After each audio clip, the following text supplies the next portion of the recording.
Assalamualaikum warahmatullahi wabarakatuh.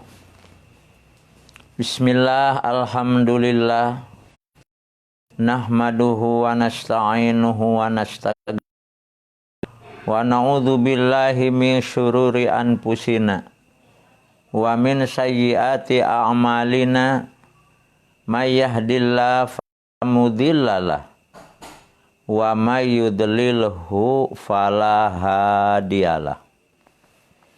Qala Allahu ta'ala fil Qur'anil Karim, a'udzu billahi minasy syaithanir rajim. Bismillahirrahmanirrahim. Hafidzu 'alas salat was salawatil wusta wa qumu lillahi qanitin. Wallahu a'lam bihaqiqatil murad. Alhamdulillah wa syukru ala ni'amillah. Dengan kudrah, iradah, inayah, riayah Allah subhanahu wa ta'ala, alhamdulillah pada malam ini kita sudah sampai ke malam yang ke-15, yang insya Allah esok hari kita akan melaksanakan saum Ramadan pada hari yang ke-15. Salawat juga salam tak lupa kami sanjungkan kepada keharibaan baginda kita Rasulullah Sallallahu Alaihi Wasallam. Jamaah yang ada di mana saja, yang sangat amat saya banggakan. Pada malam ini mari kita melanjutkan pembahasan dari 10 yang dirahasiakan oleh Allah.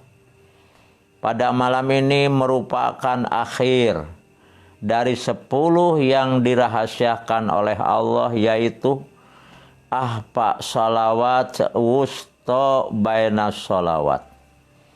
Allah telah menyembunyikan yang disebut sholat wusta dari sekian banyak sholat. Kita tahu yang wajibnya saja sholat adalah 5 waktu. Dari 5 waktu ini ada yang disebut dengan sholat wusta. Sehingga Allah berfirman, hafidzu 'alas salat was salawatil wusta. Peliharalah oleh kalian segala sholat dan sholat wusta. Mana yang dimaksud sholat wusta dari 5 waktu sholat? Berbeda pendapat. Ada yang mengatakan sholat wusta adalah sholat asar. Ada yang mengatakan sholat wusta adalah sholat subuh, itu hanya praduga. Secara kepastian, sholat wusta itu adalah dirahasiakan oleh Allah. Karena itu kalau kita ingin mendapatkan sholat wusta, tentu bukan hanya asar jajah kita yang perhatikan. Bukan hanya subuh saja. Siapa tahu sebenarnya sholat wusta ini adalah mungkin sholat zuhur, mungkin sholat maghrib, mungkin sholat isya. Jadi yang macam sholat yang fardunya ada yang disebut sholat wusta, tapi pada kenyataannya mana yang dimaksud sholat wusta itu merupakan rahasia Allah. Jikalau kita ingin mendapatkan sholat wusta, maka keharusan kepada kita yang 5 ini harus kita perhatikan, sebab tidak tahu mana secara pasti yang disebut sholat wusta. Sholat merupakan kewajiban di mana 2 tahun, di mana 1 tahun lagi Nabi akan hijrah dari Mekah ke Madinah, yang merupakan hijrah Nabi yang keempat. Selama Nabi hayat, selama Nabi hidup beliau pernah melaksanakan 4 kali hijrah. Yang 2 sebatas beliau menganjurkan kepada para sahabatnya. Yang 2 lagi justru Nabi sendiri sebagai pelaku hijrah. Ketika Nabi waktu itu ada di Mekah, jelas umat Islam hitungannya masih dapat dihitung dengan jari. Karena sedikitnya waktu itu umat Islam, sehingga mereka yang tidak satu prinsip amat sangat Islam. Kata Nabi para sahabat, ketimbang kalian menjadi mangsa-mangsa mereka, pergi saja tuh ke Habsah. Dulu disebut Habsah. Kalau sekarang disebut negara Ethiopia. Berangkatlah sekian puluh sahabat dari Mekah ke Habsah atau ke Ethiopia. Dan alhamdulillah diterima oleh warga Ethiopia waktu itu. Sekian lama di Habsah atau di Ethiopia, mereka balik. Ternyata bukan jerak, malah mereka semakin menjadi-jadi. Kata Nabi, wahai para sahabat, ketimbang kalian ternyata menjadi mangsa mereka, pergi saja lagi ke Habsah atau ke Ethiopia. Yang 3, justru Nabi sebagai pelaku hijrah dari Mekah ke Taif. Nomor keempat, Nabi hijrah dari Mekah ke Madinah yang merupakan hijrah Nabi nomor keempat. Setahun lagi Nabi akan hijrah, akan pindah dari Mekah ke Madinah, maka Allah terlebih dahulu ngundang kepada Nabi dengan undangan penghormatan, yaitu undangan Isra Mi'raj. Karena ini merupakan undangan Nabi, undangan Allah kepada Nabi. Pertama, Allah akan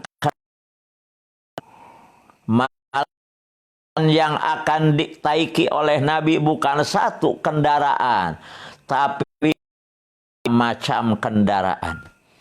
Dan bukan hanya kendaraan saja, tapi ternyata adalah supersoniknya kendaraan. Selain Allah menyediakan kendaraan, juga Allah menyediakan pendamping yang akan mendampingi Nabi selama perjalanan Isra Mi'raj. Malah yang akan mendampingi sepanjang Isra Mi'raj adalah jaknya malaikat, yakni malaikat Jibril. Pertama dari Mekah Aqsa yang disebut Isra. Apa yang disebut Isra? Yang disebut Isra adalah rihlatun, ardiyatun, qudsiyatun, minal masjidil haram ilal masjidil aqsa. Pepergian bangsa bumi yang suci, berangkat dari Masjidil Haram ke Masjidil Aqsa, itu Isra namanya. Dan juga Mi'raj. Yang disebut Mi'raj adalah rihlatun, samawiyatun, qudsiyatun, minal Masjidil Aqsa ilal mustawa. Yang disebut Mi'raj adalah pepergian bangsa langit yang suci, berangkat dari Masjidil Aqsa sampai mustawa. Dari Masjidil Haram ke Masjidil Aqsa itu disebut dengan Isra. Kebenaran Isra diperkuat dengan binasin qat'iyyin, dengan nas Al-Quran yang qat'i, dengan firman-Nya dalam surat Bani Israil, Bismillahirrahmanirrahim, Subhanalladzi asra bi'abdihi. Ini nas qat'i bi'abdihi. Kalimat bi'apul antara ruhan wa jasadan. Sebab kalau ruh dalam istilah Sunda disebut bebegig.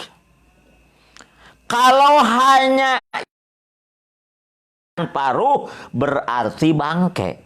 Untuk itu kepergian Nabi ruhan wa jasadan. Karena itu kelebihan baginda Rasulullah Muhammad sallallahu alaihi wasallam. Di antaranya nomor pertama bil Isra wal Mi'raj, ruhan wa jasadan. Jadi pertama, kelebihan yang Allah berikan kepada baginda Rasulullah sallallahu alaihi wasallam adalah Rasul diisrokan dan dimi'rajkan ruhnya dan jasadnya. Nomor kedua, kelebihan baginda Rasulullah sallallahu alaihi wasallam bisyadati jami'il basar, menjadi pendukanya seluruh makhluk. Seluruh makhluk semuanya membanggakan baginda Rasulullah sallallahu alaihi wasallam. Kelebihan ketiga, baginda Rasulullah sallallahu alaihi wasallam bimu'jizatin allati la tuhsa, dengan mukjizat yang begitu banyaknya. Berapa sih mukjizat yang Allah berikan kepada baginda Rasul? Banyaknya sebanyak 4050 mukjizat. Jadi keberangkatan dari Masjidil Haram ke Masjidil Aqsa binasin qat'iyyin, dengan nas qat'i, yaitu memakai kendaraan yang disebut dengan buruk.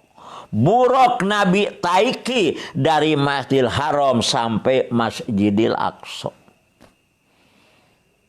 Dari Masjidil Aqsa Nabi berangkat menuju langit pertama. Naik apa? Naik Mi'raj. Naon Mi'raj? Mi'raj itu adalah tangga. Di Sunda dari dulu di diniyah insya Allah sampai sekarang menggunakan judul buku bahasa Arab Taskhilul Ibarat yang awalnya begini: baitun imah babun panto subakun janela jidarun bilik hizanatun lomari miratun enteng barodatun teko kursiun kursi makpalatun tampolong. Terus ada mi'rajun taraje. Jadi mi'raj itu taraje. Nabi dari Masjidil Aqsa sampai ke langit pertama ternyata naik taraje. Dari Masjidil Aqsa, dari langit pertama, kalau kepergian mi'raj dari Masjidil Aqsa ke langit pertama, subutun bil hadisil mutawatir, ditetapkannya dengan hadis mutawatir. Dari langit pertama Nabi ganti lagi kendaraan. Naik apa? Naik salah satu sayapnya Malak Jibril. Sampai ke mana? Sampai ke langit ke-7. Kan kata Al-Quran dalam surat Fatir ayat pertama, Allah berfirman, ja'ilil malaikati rusula uli ajnihatin masna wa sulasa wa ruba. Allah telah menciptakan para malaikat, di mana malaikat yang Allah ciptakan uli ajnihatin pada mempunyai sayap. Ada yang masna 2 sayap malaikat, ada yang sulasa 3 sayapnya malaikat, ada yang ruba'a 4 sayapnya malaikat. Karena itu ada sebahagian pendapat, kenapa sih rokaatan sholat dari yang 5 waktu itu beda-beda. Ada yang mengatakan karena melihat sayapnya malaikat, ada yang 2, ada yang 3, ada yang 4. Sedangkan sayap malaikat Jibril, karena rajanya malaikat, di dalam tafsir Khazin, mempunyai sebanyak 600 sayap. Luar biasa. Nah, kepergian dari langit pertama ke langit ke-7, Nabi menaik sayapnya malaikat Jibril. Kebenaran dari langit pertama ke langit ke-7 sun bil hadisil ahad. Ada pendapat apa sih sidroh, apa sih muntaha. Kata pendapat sidroh itu nama satu pohon. Jadi pohon yang bernama sidroh, yang terdiri dari sekian banyak daun.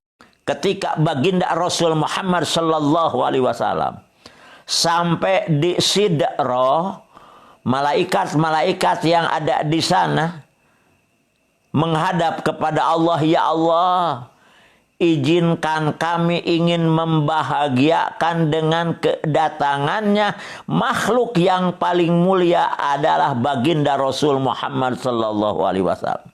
Kata Allah, silahkan saja. Itu malaikat-malaikat yang ada di sana semuanya pada terbang kemudian hinggap di daun-daun sidroh. Karena daun-daun sidroh penuh dengan para malaikat sampai Rasul sendiri silau melihat itu daun karena saat bergantungannya para malaikat. Kenapa disebut muntaha? Muntaha itu adalah intiha. Artinya finish, penghabisan. Kata sebahagian pendapat disebut muntaha, finish, karena sepintar-pintarnya orang, ilmunya hanya sampai bisa membayangkan ke sidratul muntaha. Tak seorang pun manusia mampu membayangkan ada apa sih di atas sidratul muntaha. Begitu sampai di sidratul muntaha, Malak Jibril berkata kepada Nabi, ya Rasulullah, kami hanya bisa menghantar, mendampingimu ya Rasulullah hanya sampai di sini.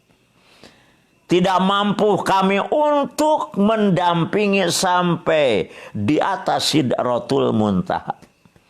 Kata malaikat, masa iya kita harus berpisah? Ya, kami tidak mampu. Kata Nabi, kan engkau punya sosok tubuh yang lihatkan kepadaku. Akhirnya Nabi ketika itu malaikat ketika itu memperlihatkan kepada Nabi rupa yang asli. Begitu memperlihatkan rupa yang asli sampai malaikat pingsan, Nabi pingsan karena melihat besarnya Malak Jibril dengan rupa yang asli. Bagaimana malaikat setiap datang kepada Nabi? Kan malaikat datang ke Nabi sebanyak 23.000 kali. Namun ternyata melihat rupa asli malaikat hanya 2 kali. Pertama di Gua Hiro, waktu awal menerima surat Al-Alaq 5 ayat dari awal surat Al-Alaq. Nomor kedua, Nabi melihat rupa malaikat yang asli, yaitu di Sidratul Muntaha. Karena itu dalam Al-Quran Allah berfirman, walaqad ra'ahu nazlatan ukhra inda Sidratil Muntaha. Bagaimana setiap datang malaikat kepada Nabi, setiap datang malaikat kepada Nabi, malaikat suka menyerupakan seorang anak muda yang sangat ganteng sekali. Waktu itu ada seorang pemuda luar biasa gantengnya, namanya Lihyatul Kalb. Oleh karena itu, malaikat setiap datang ke Nabi suka merupakan rupa malaikat yang ganteng yang bernama Lihyatul Kalb.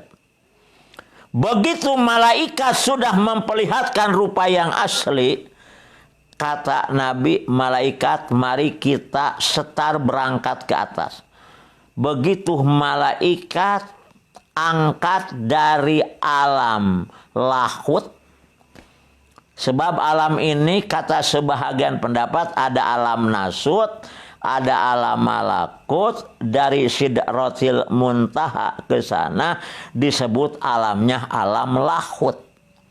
Begitu malaikat angkat dari Sidratul Muntaha memasuki alam lahut, langsung ketika itu malaikat mengecil.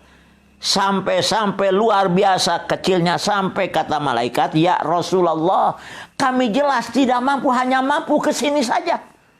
Ternyata siapa yang mengangkasa sampai ke titik akhir, tiada lain adalah Rasulullah Shallallahu Alaihi Wasallam. Sementara malaikat menunggu di Sidratil Muntaha. Panjang ceritanya, yang jelas tidak menit ke-6 ketemu dengan Nabi Asil. 8 persamaan antara Nabi Musa dengan Nabiullah Muhammad Sallallahu Alaihi Wasallam. Yang jelas kata Nabi, di antara hasilnya adalah sholat sehari semalam 5 waktu. Asalnya 50 waktu. Cuma kata Nabi Musa, umatku begitu usianya panjang-panjang, sosok tubuhnya besar-besar, sudah banyak yang absen melaksanakan, apalagi umatmu kecil-kecil. Kemudian usaha pendek-pendek, pokoknya mohon minta dikurangi. Nabi berjuang minta dikurangi, yang akhirnya dari 50 menjadi 5 waktu. Turunlah ke bumi Nabi beserta malaikat. Sampai di bumi, ya kalau dikira-kirakan jam 4 sebelum subuh. Apakah Nabi langsung sholat? Tidak. Esok harinya, sekitar jam 9-an, datang kepada Nabi yang seorang sahabat namanya Jabir bin Abdullah. Apa maksud sahabat Jabir pagi itu datang kepada Nabi, yang padahal Nabi semalam habis Isra dan Mi'raj? Sahabat Jabir bin Abdullah waktu itu datang kepada Nabi mengundang. Mengundang apa? Mengundang prasmanan. Kata Nabi begini, sahabat Jabir, nanti saja agak siangan kami beserta para sahabat akan datang ke rumahmu. Manakala para sahabat sudah datang. Sekitar jam 11, para sahabat ke rumah Nabi. Kemudian kata Nabi, wahai para sahabat, tadi pagi datang kepadaku sahabat Jabir. Dia hanya mengundang kepada kita untuk prasmanan. Berangkatlah Nabi dengan para sahabat menuju rumahnya sahabat Jabir bin Abdullah. Berangkatlah sampai di rumah sahabat Jabir. Sahabat Jabir kemudian langsung makan. sampai jam 12. Nah, ini kita lanjutkan esok hari insya Allah tentang sejarah sholat. Mana yang pertama kali dilakukan dan mana yang terakhir kali dilakukan dan ayat keberapa. Kemudian pertanyaan juga, apakah Nabi sebelum Isra Mi'raj suka sholat? Tidak. Ini yang jadi persoalan. Karena itu, moga-moga kita bisa berjumpa esok hari. Kita lanjutkan sejarah sholat. Dan memang begitu panjang sekali sampai melahirkan sehari semalam adalah 5 waktu. Hanya itu malam ini yang kami bisa sampaikan. Mudah-mudahan ada manfaatnya. Kurang lebih